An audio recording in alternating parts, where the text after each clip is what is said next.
पंतप्रधान आणि अबुधाबीचे युवराज यांच्यात नवी दिल्लीत द्विपक्षीय शिष्टमंडळ स्तरीय चर्चा, अणुऊर्जा आणि पेट्रोलियमशी संबंधित 5 महत्त्वाच्या करारांवर स्वाक्षऱ्या. केंद्रीय गृहमंत्री अमित शहा यांनी आज मुंबईत लालबागचा राजा गणपतीचं घेतलं दर्शन. मुख्यमंत्री उपमुख्यमंत्र्यांच्या निवासस्थानातल्या गणपतींची केली आरती. जीएसटी परिषदेच्या 54व्या बैठकीत कर्करोगावरील काही औषधांमध्ये करात 5% कपात.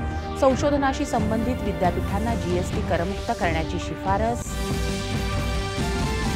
आरजीकर वैद्यकीय महाविद्यालयातल्या महिला अत्याचार आणि हत्येप्रकरणी नवा स्थिती अहवाल एका आठवड्यात सादर करण्याचे सर्वोच्च न्यायालयाचे सीबीआयला आदेश. अमेरिका दौऱ्यादरम्यान राहुल गांधी यांनी केलेलं भारतीय संविधानाबद्दलचं वक्तव्य त्यांचा दुटप्पी दृष्टिकोन आणि अपरिपक्वता दर्शवणारं भाजपाची टीका.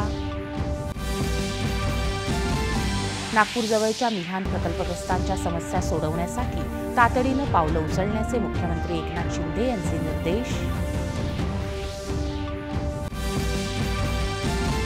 महावितरण, महापारेषण आणि महानिर्मिती कंपन्यांमधील कंत्राटी कामगारांच्या मूळ वेतनात 19% वाढ करण्याची ऊर्जामंत्री देवेंद्र फडणवीस यांची घोषणा.